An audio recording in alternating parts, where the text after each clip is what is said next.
திண்டிவனத்தில் முதலமைச்சர் சாலையில் நடந்து சென்று பொதுமக்களிடம் மனுக்களை பெற்றுக் கொண்டார். பல்வேறு நிகழ்வுகளில் கலந்து கொள்வதற்காக விழுப்புரம் மாவட்டத்திற்கு சென்ற அவர் ஒலக்கூரில் உள்ள ஆரம்ப சுகாதார நிலையத்தில் ஆய்வு மேற்கொண்டார்.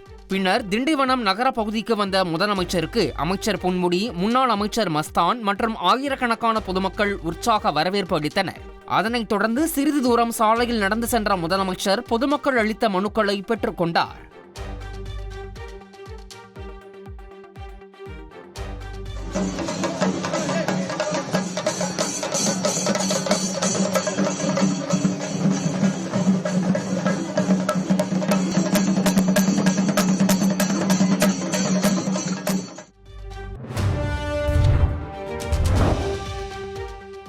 முதல்வர் உதயநிதி ஸ்டாலின் பங்கேற்ற சனாதன ஒழிப்பு மாநாட்டுக்கு எதிரான ரிட் மனுவை உச்சநீதிமன்றம் விசாரணைக்கு ஏற்க மறுத்ததுடன் அந்த மனுவை திரும்பப் பெற அனுமதித்து தள்ளுபடி செய்தும் உத்தரவிட்டுள்ளது. வழக்கறிஞர் ஜெகநாத் தாக்கல் செய்த மனுவில் சென்னையில் கடந்த 2023ஆம் ஆண்டு செப்டம்பரில் நடைபெற்ற சனாதன ஒழிப்பு மாநாட்டுக்கு விடுதலை புலிகள் போன்ற பயங்கரவாத அமைப்பு நிதி வழங்கியதாகவும் இதனை சிபிஐ விசாரிக்கும் வகையில் உத்தரவிடவும் கோரியிருந்தார். இந்த மனுவை விசாரணைக்கு ஏற்க மறுத்த உச்சநீதிமன்றம் மனுவை திரும்பப் பெற அனுமதித்து தள்ளுபடி செய்தும் உத்தரவிட்டுள்ளது.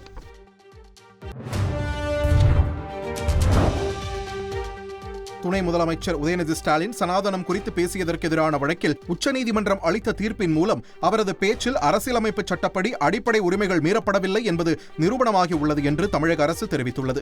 இது அவருக்கு கிடைத்த மாபெரும் வெற்றியாக கருதப்படுகிறது என்றும் தமிழக அரசு தெரிவித்துள்ளது. இது தொடர்பாக வழக்கறிஞர் ஜெகநாத் உள்ளிட்ட 3 பேர் தாக்கல் செய்த 3 ரிட் மனுக்களை விசாரித்த உச்சநீதிமன்றம் மனுக்களை தள்ளுபடி செய்ய முடிவு செய்தது. இதனைத் தொடர்ந்து 3 மனுக்களையும் மனுதாரர்கள் திரும்பப் பெற்றனர். பட்டியல் சமூகத்து ஊராட்சி தலைவர்களுக்கு நாற்காலி கொடுப்பதில்லை என ஆளுநர் RN ரவி வேதனை தெரிவித்துள்ளார். சிதம்பரத்தில் சுவாமி சகஜானந்தாவின் 135வது பிறந்தநாள் விழாவில் பங்கேற்று பேசிய ஆளுநர் RN ரவி அரசியல் காரணங்களுக்காக பட்டியல் சமூக மக்கள் 200க்கும் மேற்பட்ட பிரிவுகளாக பிரித்து வைக்கப்பட்டிருப்பதாக குற்றம் சாட்டினார். பட்டியல் சமூகத்தில் இருந்து ஒரு முதலமைச்சர், விஞ்ஞானி போன்றோரை எப்போது பார்க்க போகிறேன் என கேள்வி எழுப்பிய ஆளுநர் பட்டியல் சமூகம் வளர்ந்திருக்கிறது என்பதை நெஞ்சை நிமிர்த்தி சொல்ல வேண்டும் என தெரிவித்தார்.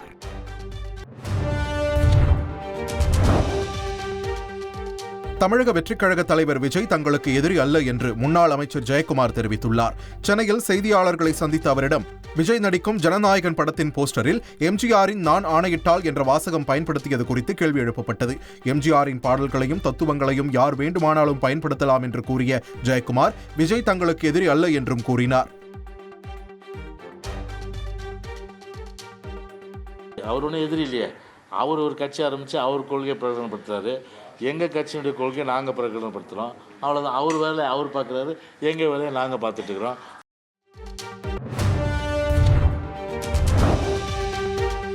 சூத்திரர்கள் என்று சொல்லி பெரியார் ஏமாற்றியதாகவும் அந்த வரிசையில் தானும் ஏமாந்ததாகவும் நாம் தமிழர் கட்சியின் தலைமை ஒருங்கிணைப்பாளர் சீமான் தெரிவித்துள்ளார். ஈரோடு கிழக்கு தொகுதியில் நாம் தமிழர் கட்சி வேட்பாளர் சீதாலட்சுமியை ஆதரித்து சம்பத் நகரில் பிரச்சாரம் செய்த அவர் பெரியார் கதை முடிந்து விட்டதாக கூறினார். பெரியார் சொன்ன மாதிரி தான், நீங்க எல்லாம் சூத்திரேன், அப்ப நீங்க மூத்திரேன். இதுல ஏமாந்த பயில தான் எல்லாம், including myself, I am also. இப்ப அடிச்ச அடியில எல்லாம் தெரிச்சு பொறி கலங்கி அடிச்ச அடியில போட்டோவை தூக்கிட்டு ஏன் போட அப்படி கதை முடிஞ்சு போச்சு. அது அண்ணன் கவுண்ட் பண்ணி சோழியை முடிச்சு விட்டாங்க மாதிரி முடிஞ்சு போச்சது.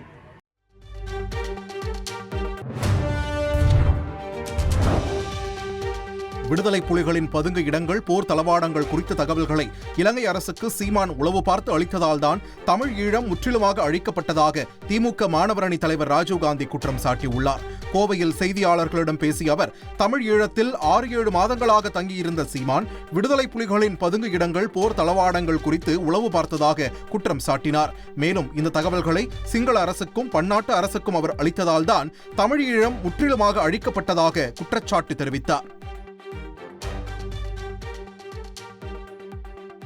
6-7 மாதங்களாக தமிழீழத்தில் தங்கியிருந்த இயக்குனர் சீமான் என்கிற போர்வையில் இருந்தவர் தமிழீழ விடுதலை புலிகளுடைய பதுங்கிடங்கள், தமிழீழ விடுதலை புலிகளுடைய போர் தளவாடங்கள், தமிழீழ விடுதலை புலிகளுடைய தளபதிகள் யார் என்று உளவு பார்த்து சிங்கள அரசுக்கும் பன்னாட்டு அரசுக்கும் கொடுத்ததால் அதன் விளைவாக தமிழீழம் முற்றுமாக 2009ஆம் ஆண்டு அளிக்கப்பட்டிருக்கிற குற்றச்சாட்டை வைக்க விரும்புகிறோம்.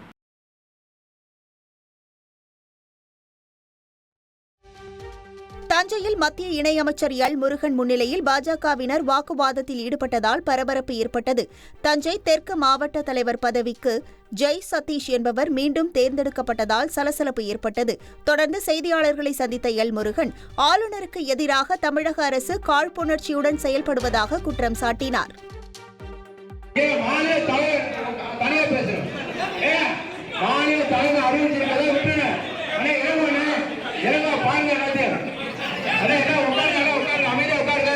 கட்சியுடைய கட்டுப்பாடு இருக்கு, எல்லாம் உட்காருங்க.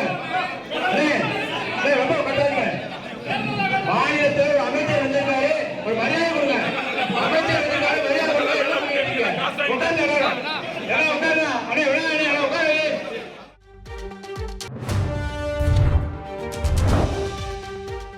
அண்ணா பல்கலைக்கழக மாணவி பாலியல் வன்கொடுமை வழக்கில் கைதான ஞானசேகரனுக்கு 7 நாட்கள் போலீஸ் காவல் முடிவடைந்த நிலையில் சைதாப்பேட்டை 9வது நீதிமன்றத்தில் ஆஜர்படுத்தப்பட்டார். ரிமாண்ட் செய்வதற்கான உடல் தகுதிச் சான்றிதழ் பெற்ற நிலையில் ஞானசேகரனை பிப்ரவரி 7ஆம் தேதி வரை நீதிமன்ற காவலில் சிறையில் அடைக்க சைதாப்பேட்டை நீதிமன்றம் உத்தரவிட்டது. இதையடுத்து ஞானசேகரனை போலீசார் பாதுகாப்போடு புழல் சிறையில் அடைத்தனர்.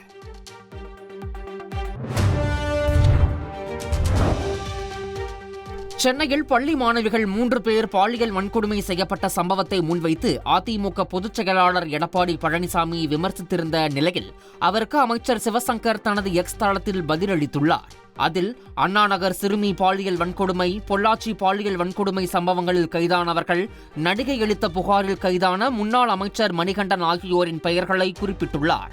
பாலியல் குற்றவாளி சார்களின் புகலிடமாக அதிமுகவை வைத்துக் கொண்டு பெண்கள் நலனிலும் பாதுகாப்பிலும் அக்கறை கொண்டு சிறப்பாக செயலாற்றி வரும் அரசை குறை கூறினால் அதை மக்களே ஏற்க மாட்டார்கள் எனவும் அவர் கூறியுள்ளார்.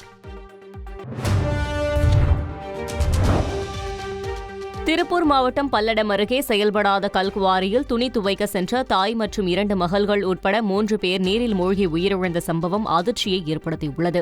வேலம்பாளையம் வாஷிங் நகர் பகுதியைச் சேர்ந்த ரேவதி என்பவர் தனது 2 மகள்கள் மற்றும் சகோதரி தீபாவுடன் துணி துவைக்க சென்றபோது மகள் பிரகாஷினி மற்றும் பிரகன்யா இருவரும் நீரில் மூழ்கி தத்தளித்தனர். அவர்களை காப்பாற்றுவதற்காக தண்ணீரில் குதித்த ரேவதியும் நீரில் மூழ்கினார். தகவல் அறிந்து அங்கு சென்ற தீயணைப்புத் துறையினர் தாய் ரேவதி மற்றும் பிரகாஷினியை சடலமாக மீட்டனர்.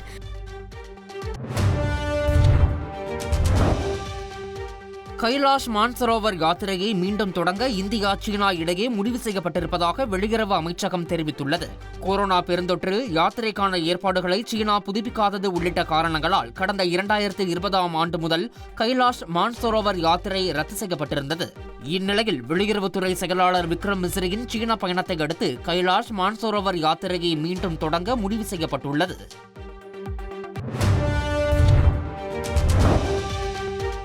ஜோஹோ நிறுவனத்தின் தலைமை செயல் அலுவலர் ஸ்ரீதர் வேம்பு தனது பதவியை ராஜினாமா செய்துள்ளார். இனி ஜோஹோ நிறுவனத்தின் தலைமை விஞ்ஞானி என்ற பதவியை ஏற்று ஆராய்ச்சி மற்றும் மேம்பாட்டில் கவனம் செலுத்த இருப்பதாக அவர் தனது எக்ஸ் வலைதளத்தில் பதிவிட்டுள்ளார். இனி ஜோஹோ நிறுவனத்தின் புதிய தலைமை செயல் அலுவலராக அந்த நிறுவனத்தின் இணை நிறுவனர் சைலேஷ் குமார் தாவே செயல்படுவார் என்றும் அமெரிக்க ஜோஹோ நிறுவனத்தின் தலைமையை டோனி தாமஸ் ஏற்பார் என்றும் அவர் தெரிவித்துள்ளார்.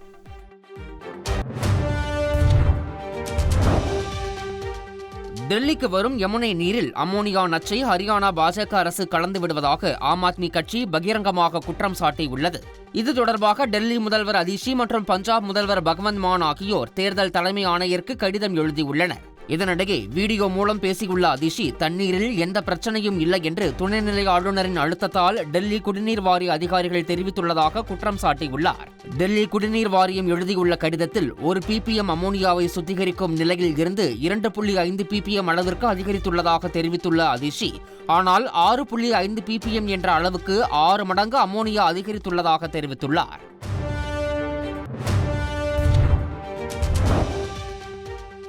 மைசூர் மேம்பாட்டு ஆணையத்தில் தனது மனைவி பார்வதிக்கு முறைகேடாக வீட்டு மனைகளை ஒதுக்கியதாக கர்நாடக முதல்வர் சித்தராமையா மீது சமூக ஆர்வலர் ஸ்நேகமயி கிருஷ்ணா என்பவர் வழக்கு தொடர்ந்தார். இந்த வழக்கு லோக் ஆயுக்தா போலீசாரால் விசாரிக்கப்படும் நிலையில் அதற்கு எதிர்ப்பு தெரிவித்து வழக்கை சிபிஐக்கு மாற்றக் கோரி ஸ்நேகமயி கிருஷ்ணா கர்நாடகா உயர்நீதிமன்றத்தில் மனு தாக்கல் செய்தார். மனு மீதான வாதங்கள் நிறைவடைந்ததை அடுத்து தேதி குறிப்பிடாமல் தீர்ப்பு ஒத்திவைக்கப்பட்டது. மேலும் இறுதி தீர்ப்பு வரும் வரை லோக் ஆயுக்தா தொடர்ந்து இந்த வழக்கை விசாரிக்கலாம் என கர்நாடகா உயர்நீதிமன்ற தார்வாட் கிளை உத்தரவிட்டுள்ளது.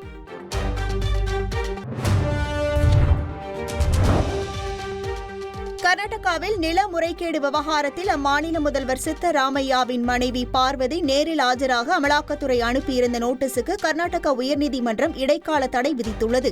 மைசூரு நகர வளர்ச்சி ஆணையம் சித்தராமையாவின் மனைவி பார்வதிக்கு மாற்று நிலமாக 14 வீட்டு மனைகளை ஒதுக்கியதில் முறைகேடு நடந்துள்ளதாக புகார் எழுந்துள்ளது.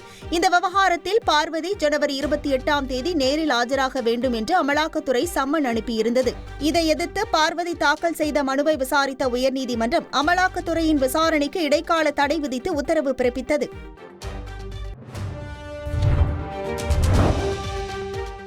அமெரிக்க அதிபர் டிரம்ப் உடன் பிரதமர் நரேந்திர மோடி தொலைபேசியில் உரையாடினார். அப்போது 2வது முறையாக தேர்தலில் வெற்றி பெற்று மீண்டும் அதிபராக பதவியேற்ற டிரம்பிற்கு பிரதமர் மோடி தனது வாழ்த்துக்களை தெரிவித்தார்.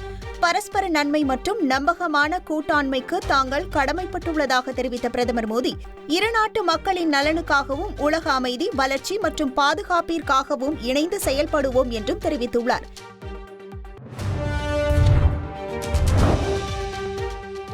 லாவோஸ் நாட்டில் சைபர் மோசடி மையங்களில் பணியாற்றி வந்த 67 இந்திய இளைஞர்கள் மீட்கப்பட்டனர். தாய்லாந்தில் வேலைவாய்ப்பு என கூறி அழைத்துச் செல்லப்பட்ட இந்திய இளைஞர்கள் லாவோஸ் நாட்டிற்கு கடத்தப்பட்டு கட்டாயப்படுத்தியும் மிரட்டப்பட்டும் சைபர் மோசடி மையங்களில் பணியாற்ற வைக்கப்பட்டனர். தங்களுக்கு உதவுமாறு அங்கு சிக்கியிருந்த இளைஞர்கள் கோரிக்கை வைத்ததை அடுத்து போகியோ மாகாணத்தில் இருந்து 67 இந்திய இளைஞர்களை தூதரகம் மீட்டுள்ளது. அந்நாட்டில் இருந்து இதுவரை மொத்தம் 924 இளைஞர்கள் மீட்கப்பட்டுள்ளதாக இந்திய தூதரகம் தெரிவித்துள்ளது.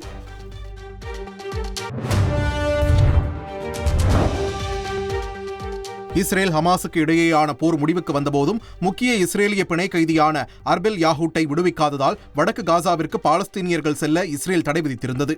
இந்நிலையில் தற்போது அர்பெல் யாஹூட்டுடன் இஸ்ரேலிய ராணுவ வீராங்கனை அகம் பெர்கர் மற்றும் மேலும் ஒரு பிணை கைதியை வியாழனன்று விடுவிக்க ஹமாஸ் ஒப்புக்கொண்டுள்ளது. இதையடுத்து பாலஸ்தீனர்கள் மீண்டும் வடக்கு காசாவிற்கு செல்ல இஸ்ரேல் அரசு அனுமதி அளித்தது.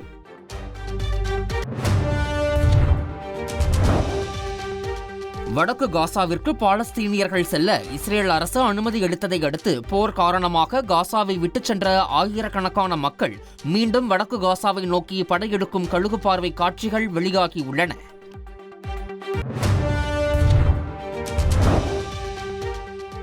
ரஷ்யாவின் வடக்கு கடற்படையில் புதிதாக இணையும் ஆர்கான்கில்ஸ் நீர்மூழ்கி கப்பலின் வீடியோ காட்சிகளை அந்நாட்டு ராணுவ அமைச்சகம் வெளியிட்டுள்ளது. அணுசக்தியில் இயங்கக்கூடிய இந்த நீர்மூழ்கி கப்பல் நிலம் மற்றும் கடல் சார்ந்த இலக்குகளை தாக்கவல்லது என்று தெரிவிக்கப்பட்டுள்ளது.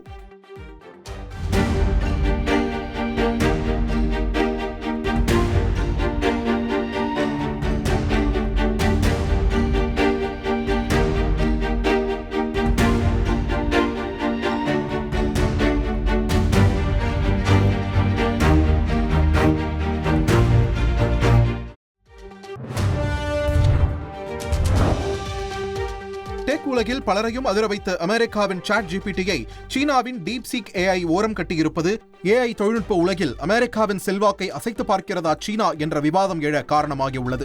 அறிமுகம் முதலே பலரையும் ஈர்த்த சீனாவின் டீப்சீக் ஏஐ செயலியை ஆப்பிள் ஸ்டோரில் இலவசமாக டவுன்லோட் செய்து கொள்ளலாம் என்பதால் தற்போது சாட் ஜிபிடியை விட டீப்சீக் ஏஐ ஆதிக்கம் செலுத்தி வருகிறது. குறிப்பாக சாட் ஜிபிடியை விட மிக குறைந்த விலையில் இதனை உருவாக்கியிருப்பதாக சீன நிறுவனம் தெரிவித்திருப்பது ஏஐ சிப் தயாரிப்பு நிறுவனங்களின் பங்குகளை ஆட்டம் காண செய்துள்ளது.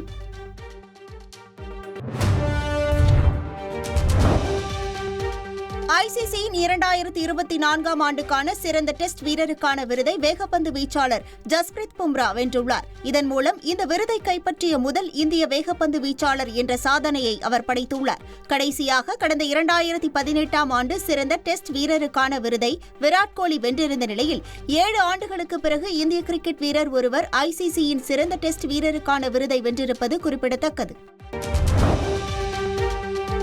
பத்மபூஷன் விருது பெற உள்ள நடிகர் அஜித்குமாருக்கு நடிகர் ரஜினிகாந்த் வாழ்த்து தெரிவித்துள்ளார். சென்னை விமான நிலையத்தில் செய்தியாளர்கள் எழுப்பிய கேள்விக்கு ரஜினிகாந்த் இந்த பதிலை அளித்துள்ளார். கூலி படப்பிடிப்புக்காக கடந்த 7ஆம் தேதி பாங்காக் சென்ற ரஜினிகாந்த் இன்று சென்னை திரும்பினார். அவரை விமான நிலையத்தில் ரசிகர்கள் உற்சாகமாக வரவேற்றனர். ரசிகர் ஒருவர் ரஜினிகாந்தின் காலில் விழுந்து ஆசீர்வாதம் வாங்கினார். ரசிகர்கள் ஒன்று சேர்ந்து நடிகர் ரஜினிகாந்துடன் செல்ஃபி எடுத்துக் கொண்டனர்.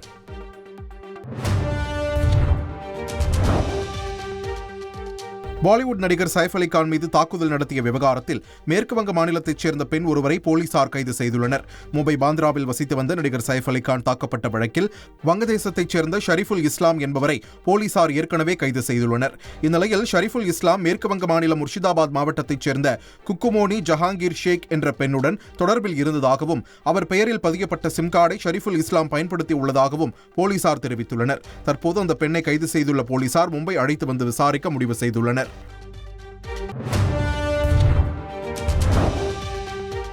ட்ரம்பின் நடவடிக்கையால் பாதிக்கப்பட்ட குடிபெயர்ந்தோர் தன்னை மன்னித்து விடுமாறு அமெரிக்க நடிகை கண்ணீர் வடித்துள்ளார்.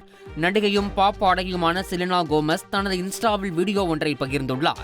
அதில் ட்ரம்பின் உத்தரவுகளால் மெக்சிகோவில் இருந்து குடிபெயர்ந்து வந்தோர் பாதிக்கப்படுவதற்கு மன்னிப்பு கேட்டு கண்ணீர் வடித்துள்ளார். தன்னால் எதுவும் செய்ய முடியவில்லை என்றும் அதில் கூறியுள்ளார். ஆனால் அந்த வீடியோவை செலினா கோமஸ் சில நிமிடங்களில் நீக்கிவிட்டது குறிப்பிடத்தக்கது. I just want to say that I'm so sorry. All my people are getting attacked. The children. They don't understand. I'm so sorry. I wish I could do something, but I can't. I don't know what to do. I'll try everything I've இந்தியாவில் அடிக்கடி நடைபெறும் தேர்தல்களால் மாணவர்களின் கல்வி பாதிக்கப்படுவதாக பிரதமர் நரேந்திர மோடி கவலை தெரிவித்தார். டெல்லியில் நடைபெற்ற NCC நிகழ்ச்சியில் மாணவர்களின் அணிவகுப்பை ஏற்றுக்கொண்ட பின் உரையாற்றிய அவர், இந்தியாவில் அடிக்கடி தேர்தல்கள் நடைபெறுவதால் அதில் ஆசிரியர்களை ஈடுபடுத்த வேண்டியிருப்பதாகவும் இதனால் அவர்களின் வழக்கமான பணியும் பாதிக்கப்படுவதாகவும் கூறினார். அடிக்கடி தேர்தல் நடத்துவதால் கல்வியில் ஏற்படும் பாதிப்பு குறித்து சிந்தித்து ஒரே நாடு ஒரே தேர்தல் குறித்து இளைஞர்கள் விவாதிக்க வேண்டும் என்றும் அவர் கேட்டுக்கொண்டார்.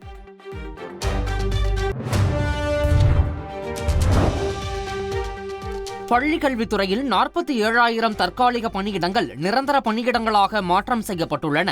பள்ளிக் கல்வித்துறையில் ஆசிரியர் மற்றும் ஆசிரியர் அல்லாத பணியிடங்கள் உள்ளன. இதில் 10 ஆண்டுகளுக்கும் மேலாக தற்காலிக அடிப்படையில் இருந்து வந்த 47,000 பணியிடங்களை நிரந்தர பணியிடங்களாக மாற்றம் செய்து பள்ளிக் கல்வித்துறை செயலாளர் மதுமதி அரசாணை வெளியிட்டுள்ளார்.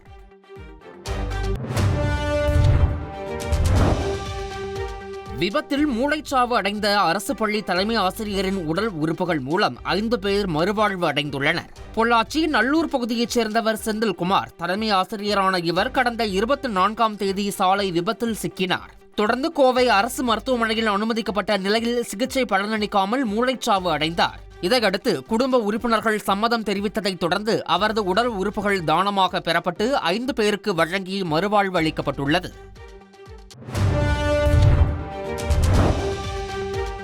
சென்னையில் உள்ள கடற்கரை பகுதிகளில் ஆமைகள் இறந்து கரை ஒதுங்குவதை தடுக்க உரிய நடவடிக்கை எடுக்கப்படும் என தமிழக அரசு உறுதியளித்துள்ளது.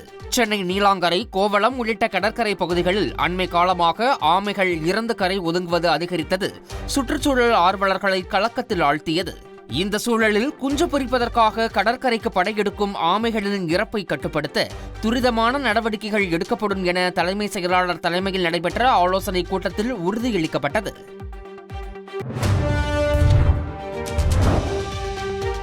காசிமேடு பகுதியில் ரசாயனம் கலந்த மீன்கள் விற்கப்படுவதாக வதந்தி பரவிய நிலையில் 200க்கும் மேற்பட்ட வியாபாரிகள் போராட்டத்தில் இறங்கியதால் பரபரப்பு ஏற்பட்டது. சென்னையில் உள்ள காசிமேடு மீன்பிடி சந்தையில் ரசாயனம் கலந்த பதப்படுத்தப்பட்ட மீன்கள் விற்பனை செய்யப்படுவதாக வதந்தி பரவியது. இந்த விவகாரத்தின் பின்னே கட்ட பஞ்சாயத்து செய்யும் தனிநபர்களின் தலையீடு இருப்பதாக கூறிய மீனவ சங்கத்தினர் மற்றும் வியாபாரிகள் பேரணியாக திரண்டு போராட்டத்தில் ஈடுபட்டனர். மேலும் 200க்கும் மேற்பட்ட மீன் வியாபாரிகள் இணைந்து மீன்வள உதவி இயக்குநரிடம் புகார் அளித்தனர்.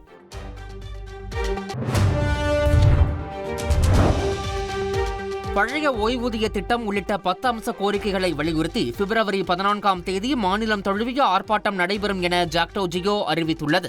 சென்னை திருவல்லிக்கேணியில் நடைபெற்ற ஜாக்டோ ஜியோ அமைப்பின் கூட்டத்தில் 32 ஒருங்கிணைப்பு நிர்வாகிகள் பங்கேற்று போராட்டம் குறித்து ஆலோசித்தனர். பின்னர் கோரிக்கைகளை வலியுறுத்தி வரும் பிப்ரவரி 14இல் மாநிலம் தழுவிய ஆர்ப்பாட்டமும் பிப்ரவரி 25இல் மாவட்ட தலைநகரங்களில் மறியலும் நடத்த உள்ளதாக அறிவித்துள்ளனர்.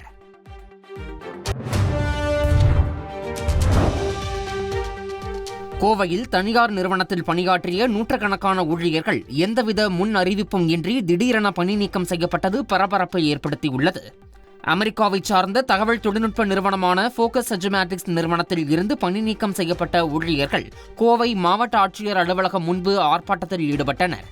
3 மாத ஊதியம், பணிக்கொடை, அனுபவ சான்றிதழ் உள்ளிட்டவற்றை வழங்க நடவடிக்கை எடுக்க வலியுறுத்தி ஆட்சியரிடம் அவர்கள் மனு அளித்தனர்.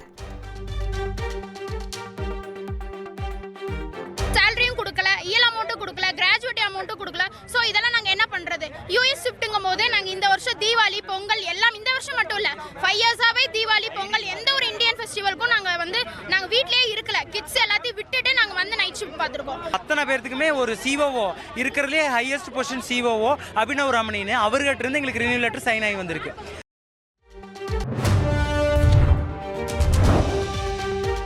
டெல்லி புராரி பகுதியில் 4 மாடி கட்டிடம் இடிந்து விழுந்து விபத்துக்குள்ளானது. கட்டிட இடிபாடுகளுக்குள் 22 பேர் சிக்கியுள்ளதாக கூறப்படும் நிலையில் தீயணைப்புத் துறையினர், தேசிய மற்றும் மாநில பேரிடர் மீட்புப் படையினர் மீட்பு பணியில் ஈடுபட்டுள்ளனர். 12 பேர் மீட்கப்பட்டுள்ளதாகவும் மற்றவர்களை மீட்கும் பணி தீவிரமாக நடைபெற்று வருவதாகவும் மீட்கப்பட்டவர்களில் ஒரு குழந்தை கவலைக்கிடமாக சிகிச்சை பெற்று வருவதாகவும் தெரிவிக்கப்பட்டுள்ளது.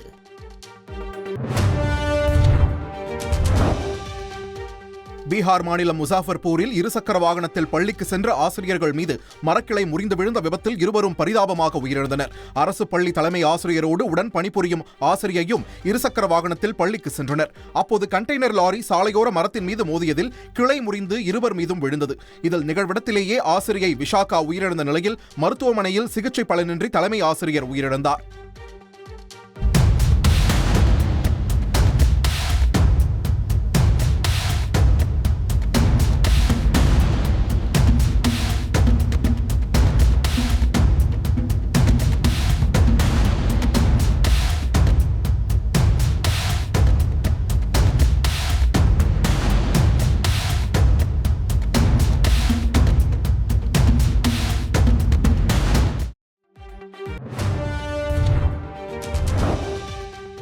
கேரளாவில் வீட்டு முன் உள்ள குப்பையை கூட்டுவது தொடர்பாக ஏற்பட்ட தகராறில் பக்கத்து வீட்டுக்காரர்கள் 2 துடப்பத்தால் அடித்துக் கொண்ட வீடியோ இணையத்தில் வேகமாக பரவி வருகிறது. முதலில் இருவருக்கும் இடையே வாக்குவாதம் ஏற்பட்ட நிலையில் பிறகு அதுவே அடிதடியாக மாறியுள்ளது.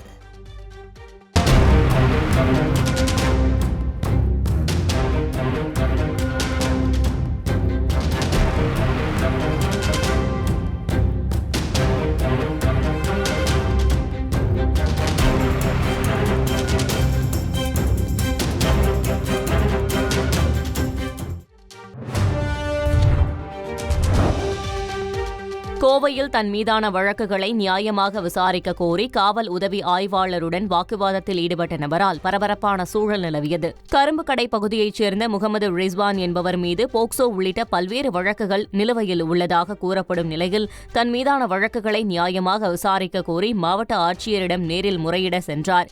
அப்போது தன்னை காவல்துறையினர் உள்ளே அனுமதிக்கவில்லை என கூறி காவல் உதவி ஆய்வாளரோடு ரிஸ்வான் வாக்குவாதத்தில் ஈடுபட்டார்.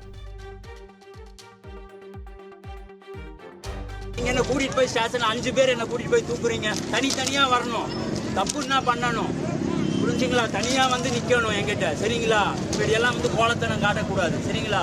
தப்புன்னா கூப்பிட்டு போகணும். என்ன ரவுடியா நீங்க? சொல்லுங்க. நான் நாயத்தை தானே கேட்டு வரேன், ஏன் உள்ள விட மாட்டேங்கிறீங்க? மாக்கானா?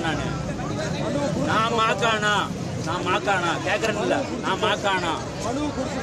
இப்ப என்ன மனு கொடுத்தாக்கா இது கொண்டு போய் வடபோண்டாக்கு போய் சுத்தி நீங்க வீட்டுக்கு கொண்டு போயிருவீங்க, சரிங்களா?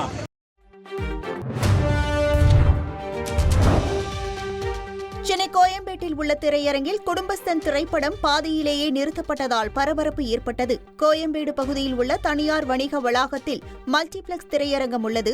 இங்குள்ள ஒரு அரங்கில் மாலை காட்சியின் போது தொழில்நுட்ப கோளாறு காரணமாக குடும்பஸ்தன் திரைப்படம் பாதியிலேயே நிறுத்தப்பட்டது. இதனால் டிக்கெட் கட்டணத்தில் பாதி தொகை திருப்பி கேட்டு திரையரங்க ஊழியர்களிடம் ரசிகர்கள் வாக்குவாதம் செய்தனர்.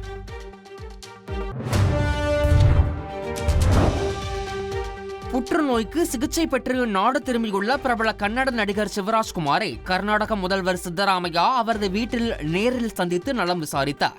நடிகர் சிவராஜ்குமார் சிறுநீரக குழாய் புற்றுநோயால் பாதிக்கப்பட்டு அமெரிக்காவில் சிகிச்சை பெற்று குணமடைந்தார். இந்நிலையில் தாயகம் திரும்பிய அவரை கர்நாடக முதல்வர் சித்தராமையா நேரில் சந்தித்து நலம் விசாரித்தார். சென்னையில் முதல்வர் மருந்தகம் அமைக்க பிப்ரவரி 5ஆம் தேதி வரை விண்ணப்பிக்கலாம் என்று அறிவிக்கப்பட்டுள்ளது. மருந்தகம் அமைக்க விருப்பம் உள்ளவர்கள் தேவையான ஆவணங்களுடன் இணையதளம் வழியாக விண்ணப்பிக்கலாம் என்று தெரிவிக்கப்பட்டுள்ளது. முதல்வர் மருந்தகம் அமைக்கும் தொழில் முனைவோருக்கு அரசு மானியமாக 3 லட்சம் ரூபாய் 2 தவணைகளாக ரொக்கமாகவும் மருந்துகளாகவும் வழங்கப்படும் என்றும், கூடுதல் நிதி தேவைப்பட்டால் கூட்டுறவு வங்கிகள் மூலம் கடன் பெற வழிவகை செய்யப்படும் என்றும் தெரிவிக்கப்பட்டுள்ளது. கோவை மாவட்டம் மருதமலை முருகன் கோவில் அடிவாரத்தில் ஆசியாவிலேயே உயரமான வகையில் 160 அடி உயர முருகன் சிலை அமைக்க முடிவு செய்யப்பட்டுள்ளதாக அமைச்சர் சேகர் பாபு தெரிவித்துள்ளார். இது தொடர்பாக மருதமலையில் ஆய்வு மேற்கொண்ட அமைச்சர் சேகர் பாபு, பிரம்மாண்ட சிலை அமைப்பது தொடர்பான சாத்தியக்கூறுகளை ஆராயும் பணி விரைவில் தொடங்க உள்ளது என்றார்.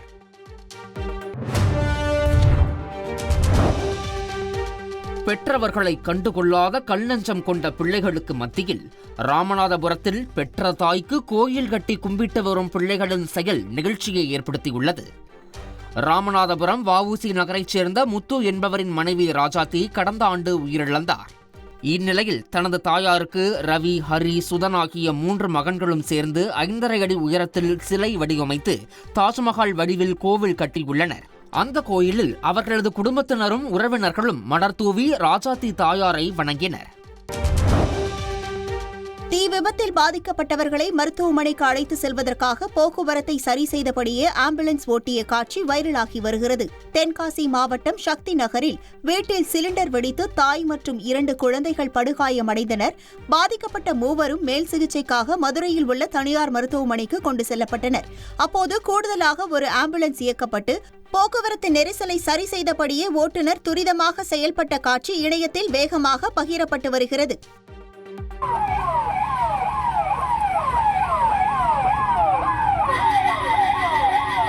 வண்டி வருது, கார் கொஞ்சம் லெஃப்ட்ல போட்டோம், வண்டி வருது, லெஃப்ட்ல போட்டோம்,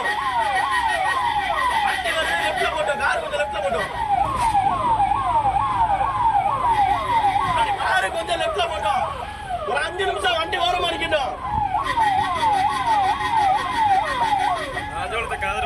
மூவ் பண்ணிடுறாங்க, வண்டி ஓரமாவே நிக்கட்டும். போட்டடி அறுத்துக்க.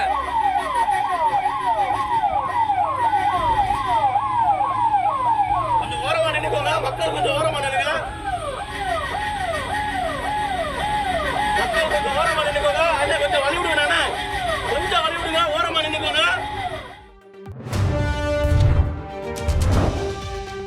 திருவாரூர் அருகே 12 வயது சிறுமியை பாலியல் வன்கொடுமை செய்தவருக்கு 103 ஆண்டுகள் சிறை தண்டனை விதிக்கப்பட்டுள்ளது. மன்னார்குடியை அடுத்த தலையாமங்கலத்தைச் சேர்ந்த 65 வயது நபரான சதாசிவம் கடந்த 2019ஆம் ஆண்டு 12 வயது சிறுமியை பாலியல் பலாத்காரம் செய்தார். இந்த வழக்கில் சதாசிவம் மீதான குற்றம் நிரூபிக்கப்பட்டதை அடுத்து அவருக்கு 103 ஆண்டுகள் சிறை தண்டனையும் 19,000 ரூபாய் அபராதமும் விதித்து திருவாரூர் மகிழா நீதிமன்றத்தில் தீர்ப்பளிக்கப்பட்டது. மேலும் பாதிக்கப்பட்ட சிறுமிக்கு 7 லட்சம் ரூபாய் நிதியுதவி வழங்க அரசுக்கு உத்தரவிடப்பட்டுள்ளது.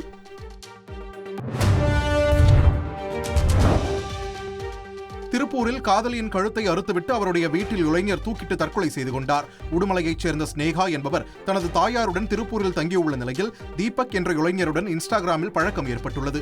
இருவரும் காதலித்து வந்த நிலையில் தீபக்குடன் பேசுவதை ஸ்னேகா தவிர்த்து வந்ததால் ஆத்திரமடைந்த தீபக் ஸ்னேகாவின் வீட்டிற்கு சென்று அவருடன் வாக்குவாதம் செய்தார். அப்போது தாம் மறைத்து வைத்திருந்த கத்தியால் ஸ்னேகாவை குத்திவிட்டு வீட்டிற்குள் தானும் தூக்கிட்டு தற்கொலை செய்து கொண்டார்.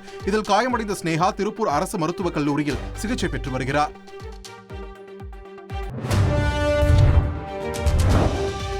தூத்துக்குடியில் மது போதையில் ஏற்பட்ட தகராறில் நண்பனை கொலை செய்த சரித்திர பதிவேடு குற்றவாளியை போலீசார் கைது செய்தனர். ஹவுசிங் போர்டு காலனியைச் சேர்ந்த சிவாவும் சரித்திர பதிவேடு குற்றவாளியான மோகன்ராஜும் நண்பர்கள் என கூறப்படுகிறது. சிவாவின் குடும்பத்தினர் வெளியூர் சென்றதை அடுத்து மோகன்ராஜும் சிவாவும் மது அருந்தியுள்ளனர். அப்போது இருவருக்குள் வாக்குவாதம் ஏற்பட்டதில் சிவாவை துண்டால் கழுத்தை நெரித்து மோகன்ராஜ் கீழே தள்ளிவிட்டு சென்றுள்ளார். இந்நிலையில் மருத்துவமனையில் அனுமதிக்கப்பட்ட சிவா உயிரிழந்ததை அடுத்து மோகன்ராஜை போலீசார் கைது செய்தனர்.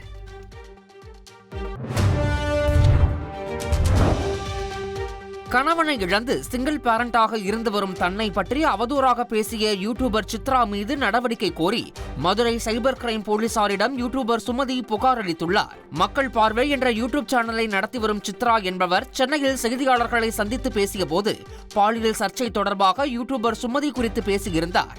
இந்நிலையில் ஆதாரமின்றி சித்ரா தன்னை பற்றி அவதூறாக பேசியுள்ளதாக கூறி அவர் மீது நடவடிக்கை எடுக்க கோரி சுமதி புகார் அளித்தார். மேலும் தான் தவறு செய்வதற்கான ஆதாரத்தை அவர் காட்டுவாரா எனவும் அவர் கேள்வி எழுப்பினார். சிங்கிள் பேரண்ட்டாக நான் இந்த இதில் சர்வே பண்ணி வரேன். ஒரு குழந்தைய வச்சு என் புருஷன் செத்து 5 வருஷம் ஆச்சு. 5 வருஷத்தோடு நான் இந்த இதை ரன் பண்ணி வர்றது எவ்வளோ கஷ்டம்னு எனக்கு தெரியும். அப்படி இருந்தும் அவங்க பேசியிருக்காங்க, அதுக்கு அவங்க பதில் சொல்லணும். அப்படி வச்சுருந்தாங்கன்னா அவங்க எனக்கு நிரூபிக்கணும். இப்போ எங்கே வந்திருக்கீங்க? என்ன? நாங்கள் கமிஷனர் ஆஃபீஸ்க்கு வந்திருக்கோம், அவங்களுக்கு கம்ப்ளைண்ட் கொடுத்துருக்கோம். இதுக்கு அவங்க பதில் சொல்லணும். சொல்லாட்டே அடுத்தடுத்து நான் மூவ் பண்ணிக்கிட்டே தான் இருப்பேன். ராமநாதபுரம் மாவட்டம் பரமக்குடி அருகே அரசு பேருந்து மோதி 5 மாத குழந்தையும் பாட்டியும் உயிரிழந்த சம்பவம் சோகத்தை ஏற்படுத்தியுள்ளது. சத்யா என்பவருடன் செல்வி என்ற மூதாட்டியும் அவரது பேரனும் பரமக்குடி முதுகுளத்தூர் தேசிய நெடுஞ்சாலையில் சாலையோரமாக இருசக்கர வாகனத்தில் நின்று கொண்டிருந்த போது பின்னால் வந்த அரசு பேருந்து மோதியதில் நிலை தடுமாறி மூவரும் கீழே விழுந்தனர். இதில் குழந்தை சம்பவ இடத்திலேயே பரிதாபமாக உயிரிழந்த நிலையில் படுகாயமடைந்த மூதாட்டி செல்வி மருத்துவமனையில் சிகிச்சை பலனின்றி உயிரிழந்தார். இந்த விபத்து தொடர்பாக பேருந்து ஓட்டுநரை கைது செய்த போலீசார் விசாரித்து வருகின்றனர். நீலகிரி மாவட்டம் கூடலூர் அருகே பணியின் போது உயிரிழந்த தலைமை காவலரின் குடும்பத்திற்கு காவலர்கள் ஒன்று சேர்ந்து 3 லட்சம் ரூபாய் நிதியும் 25 லட்சம் ரூபாய்க்கான LIC பத்திரத்தையும் வழங்கினர். பைக்காரா காவல் நிலையத்தில் பணியாற்றி வந்த தர்மேந்திரன் கடந்த ஆண்டு பணியின் போது உயிரிழந்ததை அடுத்து அவருடைய மனைவி, மகள் மற்றும் தாய் தந்தை வறுமையில் வாடினர். இதையடுத்து அவர்களுக்கு உதவும் கரங்கள் என்ற அமைப்பை நடத்தி வரும் காவலர்கள் இந்த நிதி உதவியை அளித்துள்ளனர்.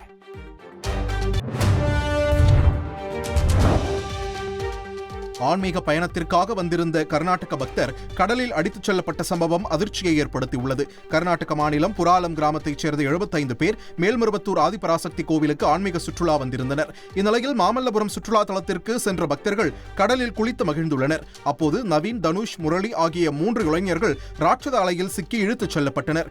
இதில் தனுஷ், முரளி ஆகிய இருவர் மீட்கப்பட்ட நிலையில் நவீன் என்ற இளைஞரை ஆழ்கடல் நீச்சல் வீரர்கள் தேடி வருகின்றனர்.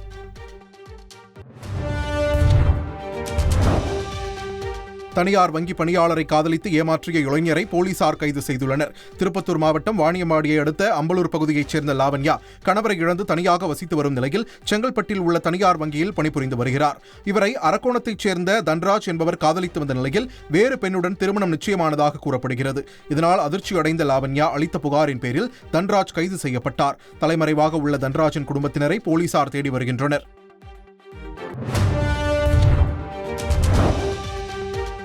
கன்னியாகுமரி மாவட்டம் மார்த்தாண்டத்தில் இருந்து திருப்பரப்பு பகுதிக்கு தாயுடன் பேருந்தில் பயணித்த சிறுமிக்கு பாலியல் தொந்தரவு கொடுத்த போதை ஆசாமியை பொதுமக்கள் பிடித்து போலீசில் ஒப்படைத்தனர். பேருந்து குலசேகரம் ஆலமூடு ஜங்ஷன் பகுதியில் வந்து கொண்டிருந்த போது சிறுமி இது குறித்து தனது தாயிடம் கூறியுள்ளார். உடனே தாய் சத்தம் போடவே தப்பியோட முயன்ற நபரை பொதுமக்கள் பிடித்து போலீசில் ஒப்படைத்தனர். விசாரணையில் அந்த நபர் திருநந்திக்கரை பகுதியைச் சேர்ந்த ஜெயராஜன் என்பது தெரியவந்துள்ளது.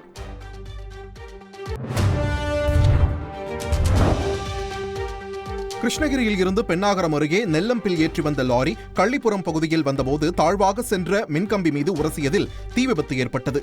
நொடி பொழுதில் லாரி முழுவதும் தீப்பற்றிய நிலையில் சம்பவ இடத்திற்கு விரைந்த தீயணைப்பு படையினர் தீயை அணைக்க போராடினர். 6 கோடி ரூபாய் கேட்டு கடத்தப்பட்ட மருத்துவரை போலீசாருக்கு பயந்து 300 ரூபாய் கொடுத்து கடத்தல்காரர்கள் வழியனுப்பி வைத்த சம்பவம் கர்நாடகாவில் அரங்கேறியுள்ளது. பெல்லாரி மாவட்டத்தைச் சேர்ந்த மருத்துவர் சுனில் நடைபயிற்சி சென்றபோது மர்ம நபர்களால் கடத்தப்பட்டார். பின்னர் அவரது சகோதரர் குப்தாவிடம் கடத்தல்காரர்கள் 6 கோடி ரூபாய் பணம் கேட்டு மிரட்டியுள்ளனர். போலீசார் கடத்தல்காரர்களை கண்காணித்து வந்த நிலையில் பதற்றமடைந்த கடத்தல்காரர்கள் மருத்துவர் சுனிலை ஊரின் எல்லைப் பகுதியில் விடுவித்து 300 ரூபாய் பணமும் கொடுத்து தப்பிச் சென்றனர். திருச்செந்தூர் சுப்பிரமணிய சுவாமி கோவில் கருவறையில் உள்ள மூலவர் சிலையை வீடியோ எடுத்து இன்ஸ்டாகிராம் ரீல்ஸில் பதிவிட்ட திரைப்பட துணை நடிகரும் இன்ஸ்டா பிரபலமுமான செல்வா மீது காவல் நிலையத்தில் கோவில் நிர்வாகம் புகார் அளித்துள்ளது. ஜெயிலர் உள்ளிட்ட சில படங்களில் துணை கதாபாத்திரத்தில் நடித்துள்ள செல்வா திருச்செந்தூர் கோவிலுக்குள் தடையை மீறி செல்போனுடன் சென்று மூலவரை வீடியோ எடுத்து சமூக வலைதளங்களில் பதிவிட்ட சம்பவம் அதிர்ச்சியை ஏற்படுத்தியுள்ளது. ஸ்மார்ட் மீட்டர் திட்டம் மேலை நாடுகளில் தோல்வியடைந்த திட்டம் என்று CITU தொழிற்சங்க பொதுச் செயலாளர் கடுமையாக விமர்சித்துள்ளார். மின்சாரத்துறை கடுமையான நஷ்டத்தை சந்தித்துக் கொண்டிருக்கும் நிலையில் 65,000 காலி பணியிடங்கள் உள்ளதாக CITU பொதுச் செயலாளர் ராஜேந்திரன் தெரிவித்துள்ளார். மேலும் ஸ்மார்ட் திட்டம் தோல்வியடைந்த திட்டம் என்றும் இதனால் வேலைவாய்ப்பு பறிபோகும் நிலை உருவாகும் என்றும் அவர் எச்சரித்துள்ளார்.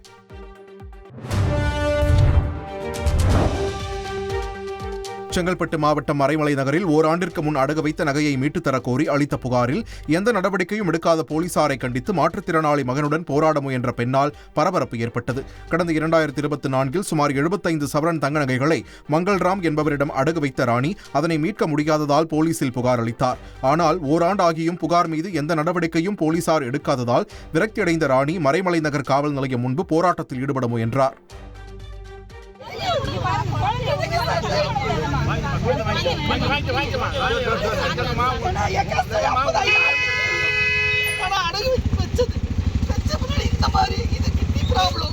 பார்க்க முடியல. இன்னைக்கு வரைக்கும் எந்த ஒரு நடவடிக்கை எனக்கு எடுப்பாங்கன்னு பார்த்தா எந்த ஒரு இதுவுமே கிடைக்கல.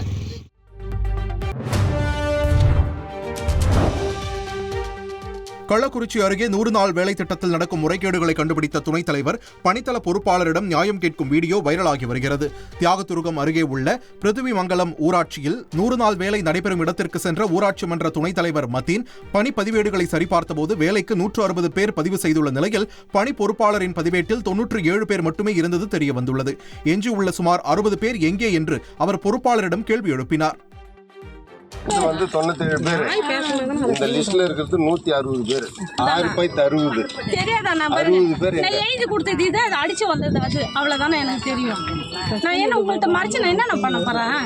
வந்தது உனக்கு தெரியாம தகவல் இருக்காது. நீங்க சொல்லுங்க இங்க வந்தா இத வச்சு தான் 97 பேர் இருக்காங்க. அது விட்டு 97 பேர் இருக்காங்க. அது விட்டு மீதி பேர் எங்க? தெரியாத நான் எனக்கு தெரியாது. நான் சத்தியமா எனக்கு தெரியாது. நான் எந்த விஷயமே எனக்கு கொடுத்தாங்க இதை மட்டும் நீ வேலை வாங்கன்னு சொன்னாங்க. அதுக்கு தான் நான் வந்துக்கிறேன். அவங்க தலைவர் வீட்டு கொடுத்தாங்க இதை அடிச்சு நீ இந்த வாரம் வேலை பாருமா நாங்க நான் வேலை பார்க்கறேன். தலைவர் வீட்டுக்காரர் கொடுத்தாரு. மீதி 6 பேப்பர் தலைவர் வீட்டுல இருக்கு. அது எனக்கு. குமரி மாவட்டம் அருமனை அருகே தந்தையும் மகளும் விபத்தில் சிக்கியிருப்பது சோகத்தை ஏற்படுத்தியுள்ளது.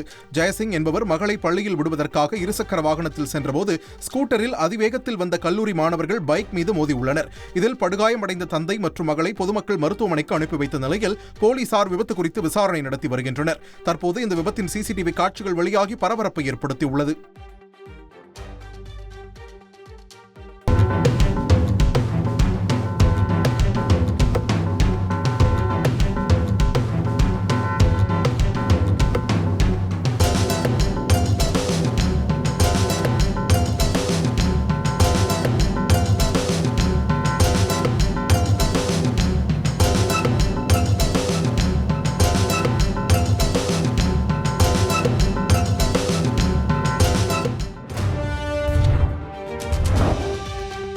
அரியலூர் மாவட்டத்தில் கூட்டுப்பட்டாவில் பெயரை சேர்ப்பதற்காக மூதாட்டியை ஸ்ட்ரெச்சரில் தூக்கி வந்த சம்பவம் பரபரப்பை ஏற்படுத்தியுள்ளது. மேட்டுப்பாளையத்தைச் சேர்ந்தவர் மூதாட்டி நல்லம்மாள். பூர்வீக சொத்து பிரிக்கப்படும் போது மூதாட்டியின் பெயரையும் மகளின் பெயரையும் சேர்க்காமல் மகன்கள் ஏமாற்றியுள்ளனர். இதை அறிந்து அதிர்ச்சியடைந்த மூதாட்டி உடல்நிலை சரியில்லாத நிலையில் மாவட்ட ஆட்சியருக்கு மனு கொடுப்பதற்காக ஸ்ட்ரெச்சரில் அழைத்து வரப்பட்டார். இதை அறிந்த மாவட்ட ஆட்சியர் மனு மீது நடவடிக்கை எடுக்கப்படும் என்று கூறி சொந்த விஷயங்களுக்கெல்லாம் இப்படி அழைத்து வரக்கூடாது என்று அறிவுரை கூறி அனுப்பி வைத்தார்.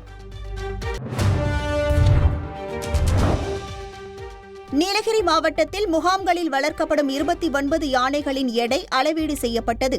இதில் ஆஸ்கர் புகழ் யானைகளான ரகு மற்றும் பொம்மியின் எடையும் அளவீடு செய்யப்பட்டது. எடை குறைவு மற்றும் எடை அதிகமாக உள்ள யானைகளுக்கு தகுந்த ஊட்டச்சத்து மருந்துகள் மற்றும் சிகிச்சை அளிக்கும் நடவடிக்கைகள் மேற்கொள்ளப்பட உள்ளன. கூடலூரை அடுத்துள்ள முதுமலை புலிகள் காப்பக தெப்பக்காடு மற்றும் அபயாரண்யம் யானைகள் முகாம்களில் உள்ள யானைகளுக்கு ஆண்டுதோறும் எடை அளவிடும் நிகழ்வு நடத்தப்படுவது குறிப்பிடத்தக்கது.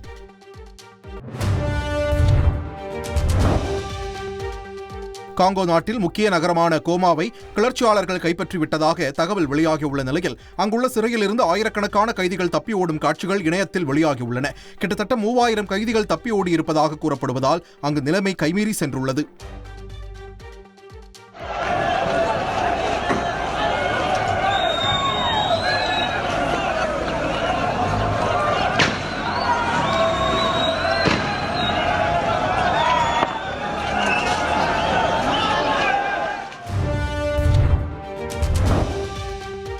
பெலாரஸ் நாட்டு அதிபர் தேர்தலில் ஐரோப்பாவின் கடைசி சர்வாதிகாரி என்று வர்ணிக்கப்படும் அலெக்சாண்டர் லுகாஷென்கோ 86% மேல் வாக்குகளை பெற்று வெற்றி பெற்றிருப்பதாக அந்நாட்டு தேர்தல் ஆணையம் தெரிவித்துள்ளது. ஊடக சுதந்திரம் பறிக்கப்பட்ட பெலாரஸில் அலெக்சாண்டரின் இந்த வெற்றியை மேற்குலக நாடுகள் பலவும் விமர்சித்து வருகின்றன. இந்நிலையில் யுக்ரைன் போர் தொடங்கியது முதல் தங்களுக்கு பக்கபலமாக இருந்து வரும் பெலாரஸ் அதிபரின் வெற்றியை தாங்கள் கொண்டாடுவதாக ரஷ்யா தெரிவித்துள்ளது. அமெரிக்காவின் கலிபோர்னியாவில் கடல் அலையில் சிக்கி படகு கவிழ்ந்து விழும் ட்ரோன் காட்சி வெளியாகியுள்ளது. சாண்டியாகோ கடற்கரை பகுதியில் வந்த படகு ஒன்று கலிபோர்னியாவிற்குள் நுழைய முயன்றது. அப்போது திடீரென அலையில் சிக்கி தலைகுப்பிர படகு கவிழ்ந்தது. படகில் பயணித்த 20க்கும் மேற்பட்டோர் கடலில் குதித்து தத்தளித்தனர். அவர்களை கடற்கரை பாதுகாவலர்கள் பத்திரமாக மீட்ட நிலையில் ஒருவர் மாயமாகியுள்ளார். போதைப்பொருள் கடத்தல் கும்பல் என கூறப்பட்ட நிலையில் அவர்கள் சட்டவிரோதமாக குடிபெயர்வதற்காக வந்தவர்கள் என தெரிய வந்துள்ளது.